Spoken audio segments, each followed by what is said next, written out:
Si en verdad cumplís la ley real conforme a la Escritura, amarás a tu prójimo como a ti mismo, bien hacéis.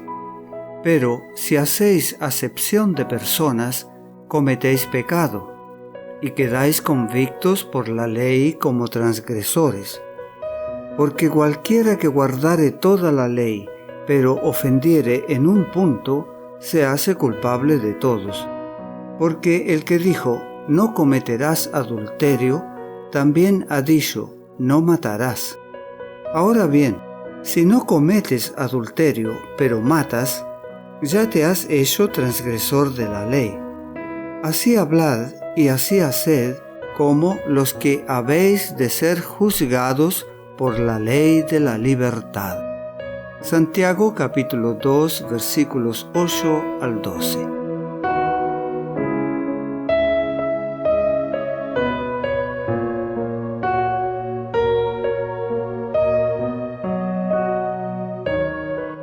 El frenético crescendo no era ninguna ficción, no era ningún ensayo, era algo perfectamente real, y las palabras eran inconfundibles.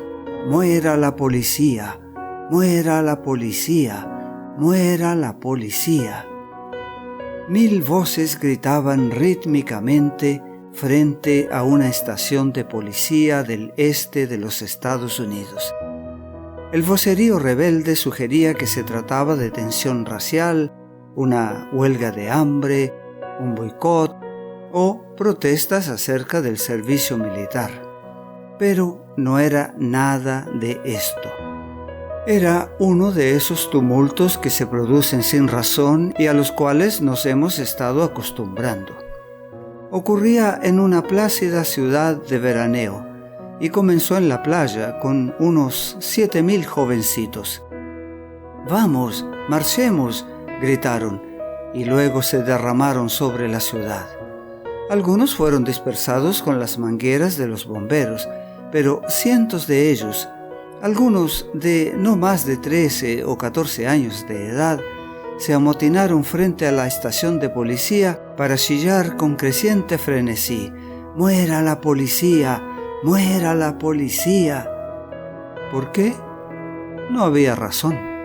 Era solo otra fechoría que hacían antes de iniciarse las clases.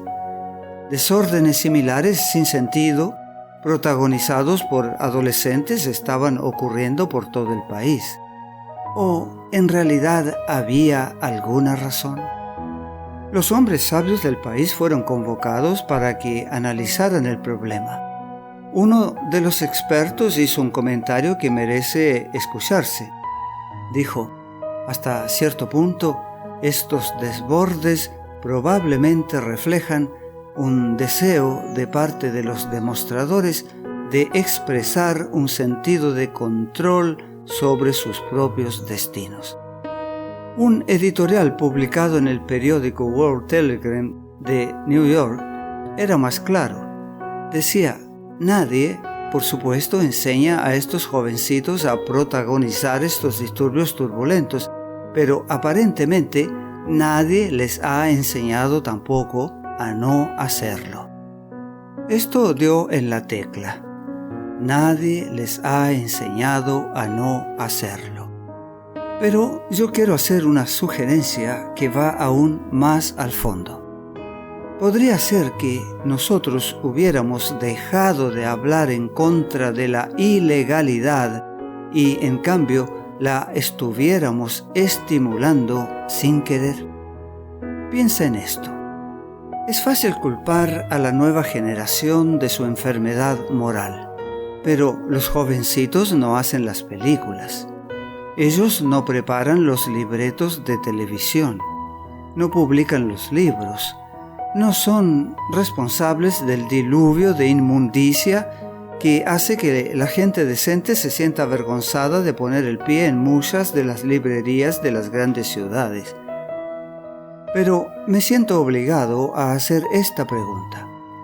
Por perturbador que resulte el pensamiento, ¿podría ser que el diluvio de la ilegalidad que anega a nuestra sociedad acuse como causa, en cierta medida, algunos de los púlpitos de las iglesias modernas?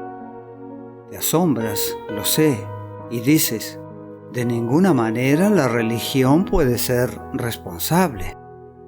No, la verdadera religión no es responsable, pero las interpretaciones desafortunadas de la religión, las deducciones que en forma generalizada se han sacado de ciertas declaraciones de las Escrituras, han estado minando durante mucho tiempo los fundamentos de nuestra sociedad. Y ahora, ante nuestros ojos horrorizados, los muros han comenzado a caer. Permíteme una explicación. Ha sido algo desafortunado, algo bien intencionado, mayormente algo sincero. Pero los predicadores celosos que se levantan contra la marea del crimen y la delincuencia se han encontrado frente a un extraño dilema. El cumplimiento de la ley es el antídoto natural de la ilegalidad.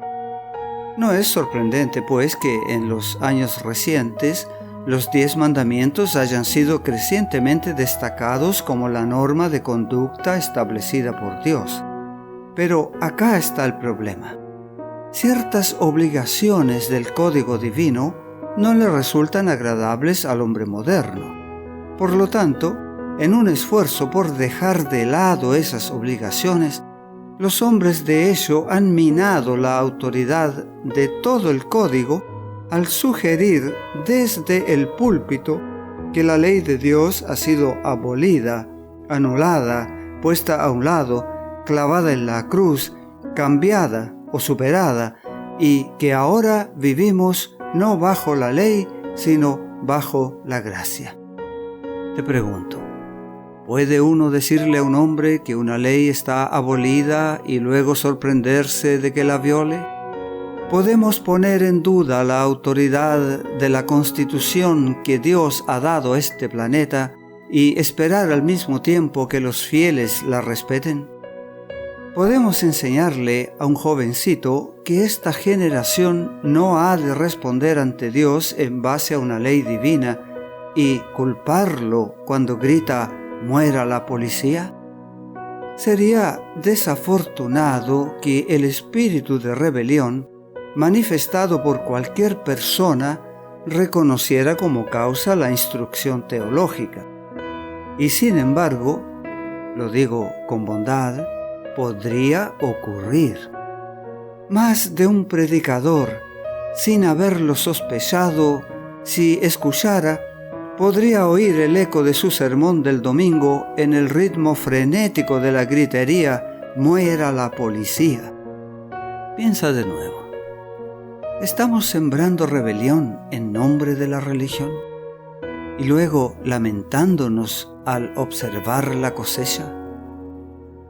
Tal vez podamos comprender mejor el dilema al recordar la historia de 2 montañas. Te invito a pensar sinceramente en el Sinaí y en el Calvario. Y te sorprenderás del hallazgo, pues por anticuadas y distantes que parezcan estas 2 montañas a nuestros ojos modernos, podemos encontrar en ellas la clave para resolver nuestros más profundos y enredados problemas morales y sociales. Como ves, a pesar de todo nuestro progreso material y adelanto científico, el puntal que una vez sostuvo nuestras almas ha sido inconscientemente eliminado. Con todas las soluciones de que nos jactamos, no hemos resuelto el problema básico del pecado. Pero te recuerdo que también Dios hizo frente a este problema. El Sinaí y el Calvario nos dicen lo que Dios hizo con respecto al pecado. Hay 2 actos vitalmente relacionados en su plan para salvar al hombre. Entender el uno es entender el otro. Escalemos, pues, la barrera de los siglos y ven conmigo al Sinaí. El Sinaí, escarpado, majestuoso, corona una inmensa planicie. Los riscos de sus laderas barridas por el viento percibieron una vez los pasos de Moisés y vieron el rostro de Dios. Ascendamos hasta la cumbre de aquellas rocas donde Moisés se encontró con Dios. Allí, de pie en las alturas azotadas por los vientos de este pico escarpado, extendamos nuestra mirada por la vasta planicie como lo hizo Moisés hace 3500 años. Se presenta delante de nosotros el escenario del drama pasional del desierto, donde todos los días se repetía la historia de la salvación en miniatura. Allí, en esa misma llanura, estuvo el tabernáculo que Dios había pedido a su pueblo que le edificara. Allí estuvo el altar, el sacrificio ardiente y el cordero. ¿Por qué un cordero? ¿Por qué la muerte? ¿Por qué esa horrible práctica en un templo de adoración construido por orden de Dios? ¿No era acaso innecesario? ¿No se trataba de un gran derroche de sangre? ¿Estaba Dios cometiendo un error en el Sinaí? ¿Era este un error que debía corregir en el Calvario? No había ningún error. No existía aquí nada extraño ni nuevo. Acompáñame un poco más atrás para hojear el libro de los comienzos, el Génesis. Allí, en su primer esplendor, un hombre llamado Adán caminaba con Dios y hablaba con él hasta que pecó. La tragedia nubló su vida, una tragedia acontecida por la propia elección del hombre. Apenas había ocurrido la caída, apenas la elección había sido hecha, Adán comenzó a entender el significado de las palabras registradas más tarde en Romanos capítulo 6, versículo 23. La paga del pecado es muerte. Y uno de los primeros actos después que entró el pecado, como leemos en Génesis 3:21, fue quitar la vida de animales inocentes para preparar vestidos para los cuerpos ahora desnudos de los pecadores. Adán empezaba a entender. Me gusta pensar que Dios se sentó junto a Adán hablándole acerca de la muerte y acerca de la vida, explicándole que ahora estaba bajo la sentencia de muerte y que un día el Hijo de Dios lo reemplazaría, y que lo instruyó a que mientras tanto trajera un cordero inocente para quitarle la vida. Todo esto para ayudarlo a entender cómo el inocente Hijo de Dios debía morir para satisfacer las demandas de la ley que él, Adán, había quebrantado. El pecado y la muerte estaban convirtiéndose en cosas reales para Adán ahora. Fueron aún más reales el día en que vio a uno de sus hijos muerto a manos de su hermano. Imagina lo que eso significaba: la primera muerte de un ser amado. Adán no se hallaba bajo ninguna ilusión. El pecado para él no era meramente debilidad humana o deficiencia de la personalidad o error de juicio. No, Adán descubrió ya entonces lo que el apóstol San Juan escribió miles de años más tarde: el pecado es infracción de la ley. Primera de San Juan, capítulo 3, versículo 4. Esa es la definición de Dios. Y Dios no escatimó ningún sacrificio para hacer claro este hecho en el Sinaí. Lo hizo perfectamente claro. Moisés había ascendido las laderas del humeante Sinaí para pasar 40 días con Dios.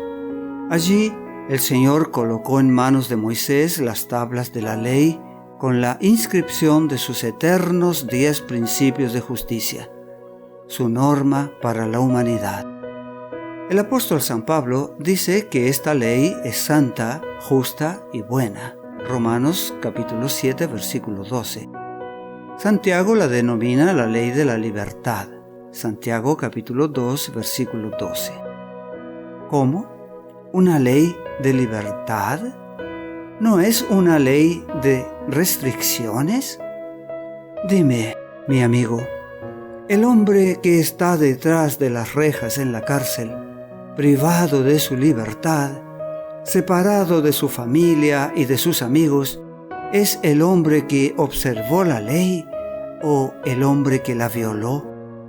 El hombre que está en su hogar con su familia, rodeado por el calor y la compañía de sus amados, ¿es el hombre que cumplió la ley o el que la quebrantó? Ya sabes la respuesta. El hombre que viola la ley es el que está en cautiverio. El que la cumple se halla libre. Él es feliz y apenas es consciente de que la ley existe. No es de admirar que Santiago haya denominado al código divino la ley de libertad. Jesús habla de ella simplemente como mis mandamientos. San Juan capítulo 14, versículo 15. ¿Lo has notado? Mis mandamientos. ¿Por qué? Sígueme con cuidado. Muchos cristianos se han sorprendido grandemente al descubrir que Cristo es el Creador. Pero ¿sabías que Él también es el legislador? Que fue Él mismo el que habló con Moisés en la cumbre del Sinaí. Te invito a que tomes nota de dos pasajes de las Sagradas Escrituras. Aquí está el primero. Primera a los Corintios capítulo 10, versículos del 1 al 4. Nuestros padres todos estuvieron bajo la nube, y todos pasaron el mar. Y todos en Moisés fueron bautizados en la nube y en el mar. Y todos comieron el mismo alimento espiritual. Y todos bebieron la misma bebida espiritual, porque bebían de la roca espiritual que los seguía. Y la roca era Cristo. La roca era Cristo. Aquí el apóstol San Pablo dice sencillamente que era Jesucristo el que por medio de Moisés guió a su pueblo y lo sacó de Egipto. Ahora nota la historia como la relata el profeta Nehemías. Nehemías capítulo 9 versículos 7 al 14. Tú, Señor y Dios, en Egipto viste la aflicción de nuestros padres. Lanzaste grandes señales y maravillas contra el faraón. A la vista de ellos abriste el mar. Con una columna de nube los guiaste de día, con una columna de fuego los guiaste de noche. Descendiste al monte Sinaí, desde el cielo les hablaste, les diste juicios rectos y leyes verdaderas, estatutos y mandamientos buenos.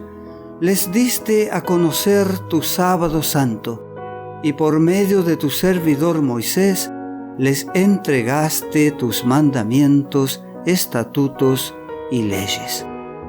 ¿Te sorprenden estas palabras?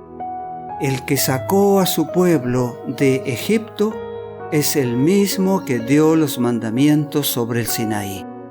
Y como nos dice San Pablo, fue Cristo el que lo hizo. No sorprende pues que Jesús haya dicho, si me amáis, guardad mis mandamientos. San Juan capítulo 14 versículo 15. Pues, como puedes ver, fue Él quien los dio. No resulta embarazoso responder a la decisiva pregunta que Jesús formuló un día. ¿Por qué me llamáis Señor, Señor, y no hacéis lo que yo digo? San Lucas capítulo 6 versículo 46. Oímos hablar mucho acerca del nuevo mandamiento de Cristo, acerca de la ley del amor, como si fuera algo que hubiera reemplazado el código antiguo. Pero, en verdad, la ley divina ha estado siempre permeada de amor a Dios y amor al prójimo. Dios sabía, sin embargo, que necesitábamos alguna dirección en nuestro amar. Y así Él, Jesucristo, nos dio los detalles en el Sinaí, en 10 mandamientos que nos explican cómo amar a nuestro Dios y a nuestro prójimo. Y evidentemente Él sabía que necesitábamos todos los 10. Pues Santiago dice, porque cualquiera que guardare toda la ley, pero ofendiere en un punto, se hace culpable de todos. Capítulo 2, versículo 10. Si se viola uno, ¿se violan todos? Sí, eso es lo que dice el gran libro. Aquellos 10 mandamientos eternos son como una represa gigantesca que detiene el diluvio del crimen y la violencia, así como el completo descuido de la ley y del orden. Su construcción ha sido admirada y elogiada, ha sido presentada por muchos como la cura para nuestra enfermedad moral. Pero algunos no han quedado satisfechos con su construcción. Han sugerido que una de las piedras no es necesaria. Esta piedra puede quitarse. ¿Y sabes lo que ha ocurrido? La violencia de la corriente se precipitó con tal fuerza que la represa entera fue derribada.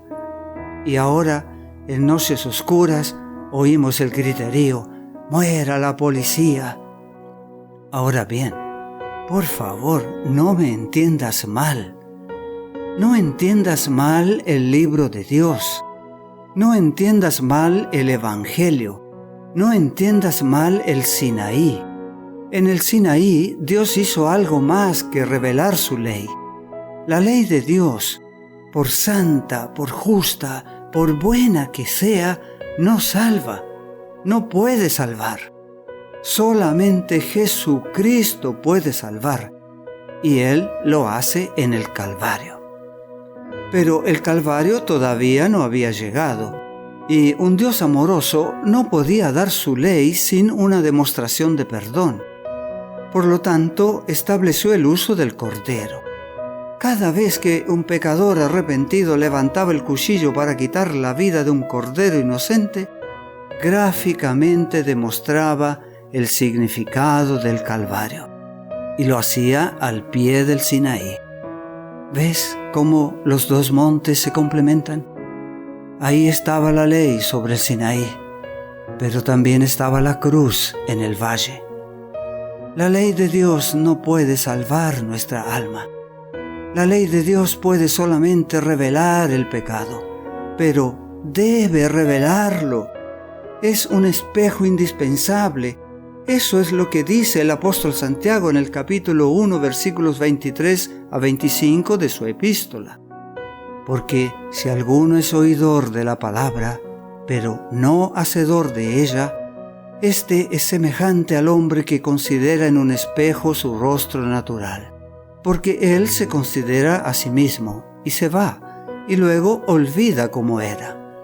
Mas el que mira atentamente en la perfecta ley, la de la libertad, y persevera en ella, no siendo oidor olvidadizo, sino hacedor de la obra, éste será bienaventurado en lo que hace. Sus preceptos revelan la fuente de nuestros problemas, la impureza de nuestros corazones, la pequeñez de nuestros motivos, pero no pueden limpiar. La ley no puede cambiar mi corazón más que lo que el espejo del baño puede cambiarme la cara. No puedo lavarme la cara con el espejo. Necesito agua y jabón, y cuando los he usado, puedo estar de nuevo en buenos términos con el espejo. ¿Qué es lo que produjo el cambio en mi condición? El jabón y el agua, dirás.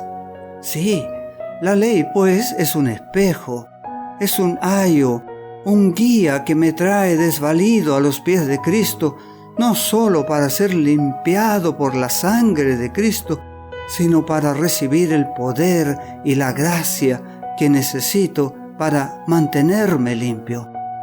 Allí, en el Sinaí, todo fue dramatizado. Dios no dio la ley y demandó obediencia sin revelar el camino.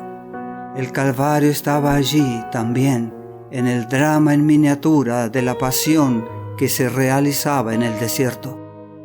Y sin embargo, los sacrificios del desierto fueron solo la sombra de una demostración mayor que había de venir.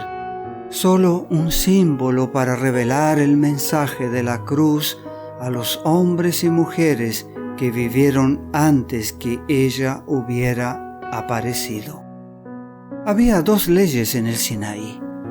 Una era el código eterno de Dios, escrito sobre piedra por el dedo de Dios, Éxodo 31:18. La otra era una ley escrita por Moisés en un libro, versículo 24. Esta segunda ley tenía que ver con los sacrificios que simbolizaban la cruz. Era necesaria solo temporariamente. Terminaría con el sacrificio de Cristo en el Calvario. Esta, y no los 10 mandamientos, fue la ley que terminó cuando el Cordero de Dios que quita el pecado del mundo murió en la cruz. No permitas que nadie te confunda en este punto. ¿Estás comenzando a entender el Sinaí? La ley en la montaña. Una visión anticipada del Calvario en el valle. Si remontamos el curso de los siglos, llegamos a esa otra montaña. Una colina en las afueras de Jerusalén. Se la llamaba el Gólgota, el lugar de la calavera. Nosotros la llamamos el Calvario. Jerusalén estaba revuelta. La fortaleza Antonia era la escena. El patio era el lugar específico. Fue allí donde el Hijo de Dios soportó la indignidad de un criminal común. No nos atrevamos a llamarlo un juicio. Fue la mayor farsa legal de toda la historia. Fue el crimen más serio que puede imputarse a la raza humana. Pero fue más que el sufrimiento y el dolor humano, más que el cruel vituperio de hombres pequeños, lo que hizo de aquella última noche de la crucifixión lo que fue. El peso abrumador de los pecados del mundo, tus pecados y los míos, descansaba sobre aquellos hombros. Allá afuera, en el jardín, bajo los olivos, él había orado en la noche fría y húmeda: Padre mío, si es posible, pase de mí esta copa, pero no sea como yo quiero, sino como tú. El momento tan terrible había llegado. Todo el cielo observaba con azoramiento mientras las fuerzas de Lucifer, aquellos ángeles caídos, se oponían desesperadamente a Jesús. Si solamente ahora él pecara con sus labios, si solamente se rindiera en la batalla. Una raza perdida se jugaba en la balanza en esos momentos. La paga del pecado es muerte. Dios lo había decretado. Debía morir toda la humanidad. No, el Hijo de Dios salió de aquel jardín y permitió que los hombres malvados lo clavaran en la cruz. Mojó su pluma en tinta carmesí y escribió: perdonado, sobre tu registro y el mío. Dios no trató livianamente con el pecado cuando decidió perdonarlo. Lo llevó sobre sí mismo. ¿Debilidad? No. El espectáculo más fuerte que el hombre haya contemplado jamás es el de Dios pagando el precio de una ley, su ley quebrantada. Pagando el precio de manera que los hombres débiles pudieran hacerse fuertes. Fuera pues con el sentimentalismo que quiere abolir la ley de Dios. Los pilares de la justicia de toda sociedad se derrumbarían sin la ley y el orden. La falta de consecuencia de todo cristiano que quiere clavar los 10 mandamientos a la cruz, y lo digo con reverencia y con bondad, hace de la muerte de Jesús una burla. ¿Una acusación fuerte? Sí, pero nunca lo olvides. Jesús no necesitaba morir si la ley podía ser puesta a un lado. En ese hecho indisputable se halla la vindicación de la ley y la fuerza de la cruz. Si esa ley se hubiera puesto a un lado, si los mandamientos hubieran sido abolidos, entonces el Calvario era innecesario, tan solo un drama sin significado. Es tan simple como esto. Fue la ley quebrantada, proclamada en los 10 mandamientos en el Sinaí, lo que hizo necesario el Calvario. No necesitamos elegir entre la ley del Sinaí y la gracia del Calvario. El Evangelio combina ambas cosas en una. Las dos presentan un mismo mensaje. La paga del pecado es muerte, mas la dádiva de Dios es vida eterna en Cristo Jesús, Señor nuestro. Romanos capítulo 6, versículo 23. Es difícil entender cómo alguien pudo razonar que la muerte de Jesús podía destruir o hacer a un lado o aún debilitar de alguna manera la ley que Él honró por encima de su propia vida. No, su muerte, antes que liberarnos de la ley, sella para siempre la autoridad de esa ley. Es el argumento más poderoso de su eterna vigencia e inmutabilidad. ¿Por qué se entiende tan mal el Calvario? ¿Por qué se usa la gracia para herir el corazón de aquel que la ofrece tan liberalmente? Perdón, conversión, gracia, ¿cancelan estas cosas la misma ley que las hizo necesarias? Cuando Dios me perdona por quebrantar la ley, ¿anula esto la ley que yo he quebrantado? Si soy perdonado, ¿puedo entonces robarte la cartera? ¿Estoy en libertad para mentir, robar o matar? Si me convierto, ¿trataré de minar la autoridad del eterno código de Dios? No, el perdón solo profundiza mi obligación.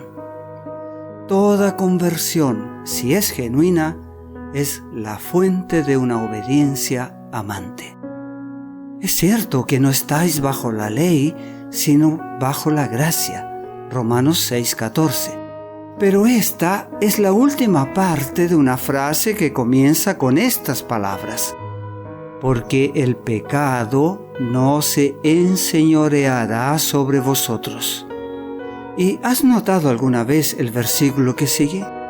¿Qué pues? ¿Pecaremos porque no estamos bajo la ley, sino bajo la gracia? En ninguna manera. Evidentemente, mi amado amigo, la gracia no es una licencia para pecar, sino el poder para dejar de pecar. El pecado no se enseñoreará de vosotros. ¡Qué promesa para el hombre encadenado por el pecado! Pero, cuán a menudo el corazón de Cristo ha sido herido por nuestra falta de comprensión. Estamos viviendo en forma demasiado realista con una generación que piensa que no necesita ley. Ministros religiosos y consejeros por doquiera tratan de hacer frente a un diluvio de problemas del hogar y la personalidad que surgen directamente de la desobediencia a la autoridad. El sentido de culpa que molesta, se nos dice, puede ser subsanado rebajando las normas, pero como resultado, la personalidad humana es destrozada y el remanente de una generación vencida por la culpa da expresión a su fracaso con gritos frenéticos en nuestras calles oscurecidas. Ustedes, padres que nunca han enseñado a sus hijos a no amotinarse en las playas, recuerden el grito de rebeldía: ¡muera la policía! Ustedes, los que publican y producen libros, películas y dramas que han hecho moralmente enfermos a nuestros niños, recuerden el grito: ¡muera la policía! Ustedes, psicoanalistas que han rotulado la conciencia como inhibición molesta y el sentido de culpa como residuo inconveniente de la represión, mientras nuestros niños marchan a la ruina, recuerden el grito: ¡muera la policía! Sí, y ustedes, los que han alabado la rebelión en nombre de la libertad y la han llamado gracia, recuerden el grito: ¡muera la policía! En una hora como esta, necesitamos volver a contemplar a Cristo como nuestro Creador. Necesitamos mirar al Sinaí y verlo como legislador. Necesitamos mirar al Calvario y verlo como Salvador. Rechazar a Jesús como el Creador es rechazarlo como Salvador. Rechazarlo en el Sinaí es rechazarlo en la cruz. Él es este mismo Jesús. Él es el mismo ayer y hoy y por los siglos. Hebreos capítulo 13, versículo 8. Mira al Sinaí y contempla allí no a un juez severo, sino a un médico divino que espera para diagnosticar tu necesidad. Mira a la cruz y déjale lavar tus pecados. Vuelve a mirar el día en que las estrellas cantaron y permite que Él te dé un nuevo corazón, porque solamente un Creador puede hacerlo. La gracia de Dios sea contigo.